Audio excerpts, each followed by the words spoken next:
Yemwe muraho nanone, iyi ni Sobanuza TV. Uyu munsi twahisemo kumenya neza akarere ka Rubavu, mbibutsa ko muri video zacu z'ubutaha tuzakomereza no ku tundi turere. Rubavu ni akarere kamwe mu turere tugize u Rwanda, gaherereye mu ntara y'Uburengerazuba, gahana imbibi na Repubulika Iharanira Demokarasi ya Kongo. Umujyi w'ako karere uzwi cyane ni umujyi wa Gisenyi. Uwo mujyi ukaba uri ku nkengero z'ikiyaga cya Kivu. Ibintu byatumye aka karere kamamara cyane ni nk'ikiyaga cya Kivu, ubukerarugendo, n'umupaka wa Petite Barriere na Grande Barriere ubahuza na Repubulika Iharanira Demokarasi ya Kongo. Ubucuruzi bwambukiranya imipaka nabwo muri mu byatumye aka karere kamenyekana kurushaho. Uburobyi n'ubuhinzi buteye imbere, ubukerarugendo butanga akazi ku bantu benshi. Kimwe mu bindi wamenya mu biranga aka karere ni uko gaherereye hafi y'ibirunga bya Pariki y'Igihugu y'Ibirunga. Aka karere nanone gafite ikirere cyiza kidasanzwe kubera kuba hafi y'ikiyaga. Izina Rubavu rifite inkomoko mu mateka n'imvugo y'umuco wa hambere.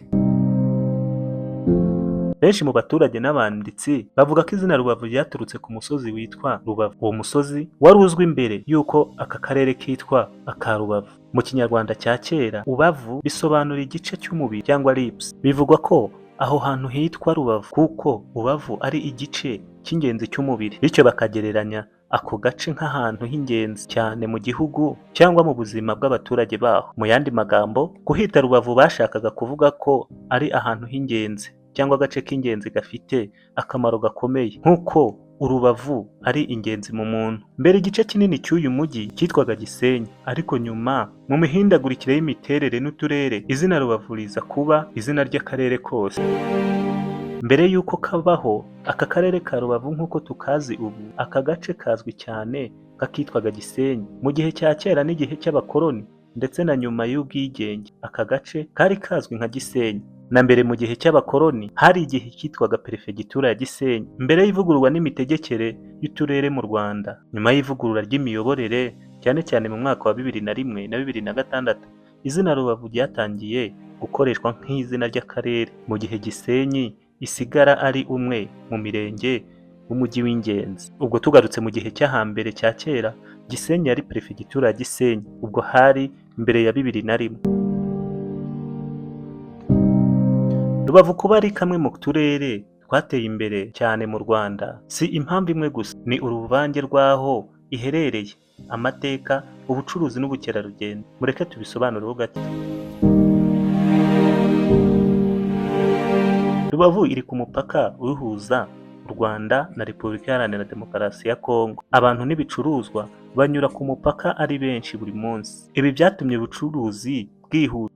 ubucuruzi bwihuta cyane kurusha henshi mu gihugu, kubera ko ari ku irembo rihuza ibihugu bibiri, bityo hakaboneka amahirwe yo gukura vuba. Ikindi kivugwa ko aka karere mu iterambere ryako ryihuse ni ikiyaga cya Kivu. Ikiyaga cya Kivu cyatumye Rubavu iba ahantu ho kuruhukira. Hoteli nyinshi, resitora, ni ahantu ho gusohokera kandi heza cyane. Tuvuze ku bikorwa remezo n'ishoramari, imihanda ihuza Rubavu na Musanze, Karongi yarubatswe neza. Amashanyarazi, amazi n'itumanaho byongerewe ubushobozi. Ishoramari mu mahoteli n'ubucuruzi byazamutse cyane mu mwaka w'ibihumbi 2000.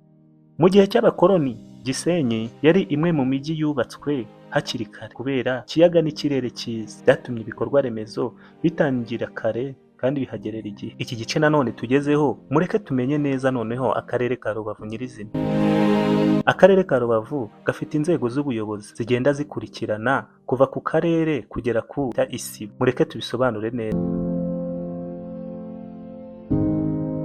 Ubundi akarere ka Rubavu kose kagizwe n'imirenge 12, ariyo Bugeshi, Busasamana, Cyanzarwe, Gisenyi, Kanama, Kanzenze, Mudende, Nyakiriba, Nyamyumba, Nyundo, Rubavu na Rugerero. Aka karere kandi gafite utugari 79. Buri murenge ugira utugari twinshi, akenshi kaba kari hagati. Akenshi umurenge uba ufite utugari hagati ya 4 n'8 bitewe n'ubunini bw'umurenge. Urugero twatanga, umurenge wa Gisenyi ugira utugari Nengo, Amahoro. Urugero twatanga k'umurenge wa Gisenyi ugira utugari, akagari ka Nengo, akagari k'Amahoro, akagari ka Bugoyi, akagari ka Kivumu n'utundi. Naho umurenge wa Nyamyumba wo ukagira utugari nka Rubona, Busoro, Burushya n'utundi.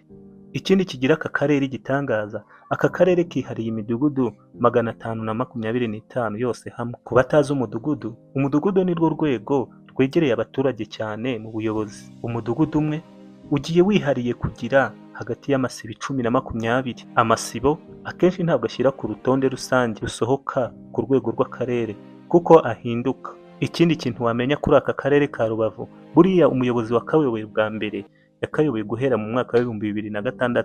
Icyo gihe ku bantu batamuzi yitwaga Ramadani Barengayabo, niwe wabaye meya wa mbere wa Rubavu muri 2006, igihe uturere twari tumaze gushyirwaho mu buryo bushya. Yarazwi cyane mu bikorwa byo gutunganya imihanda n'ibindi bikorwa by'ibanze byafashije akarere gutangira urugendo rushya rw'iterambere. Nyuma ye hakurikiyeho n'abandi bayobozi batandukanye. Icyo gihe yakurikiwe na Pierre Celestin Twagirayezu, hakurikiraho Hassan Bahamwe, hakurikiraho Jeremy Sinayimenye, hakurikiraho Gilbert Habyarimana, hakurikiraho Ildefonsi Kambogo, ndetse ubu kakaba gatwawe na Murindwa Prosper. Ubu ngubu niwe utwaye aka karere ka Rubavu. Murindwa Prosper, turagusuhuje. Turizera ko wamaze gukora subscribe kuri iyi channel. Uyu Murindwa Prosper yatowe kuyobora akarere ka Rubavu mu matora yabaye ku itariki ya 7 Ukuboza 2023. Asembuye Ildefonsi Kambogo yari yasimbuye kuri uwo mwanya. Mu mirimo ye ya buri munsi akorana n'abayobozi b'uturere n'abaturage no guteza imbere iterambere ry'akarere n'umutekano, isuku n'ibindi umuyobozi w'akarere ashinzwe. Turizera ko wadukurikiye kuva dutangiye kugera ku iherezo. Turizera ko wamaze gukora subscribe. Nimba utarayikora, ikora ubu, kubera ko nutayikora ntabwo uzongera kutwumva. Turabashimiye, mugire ibihe byiza.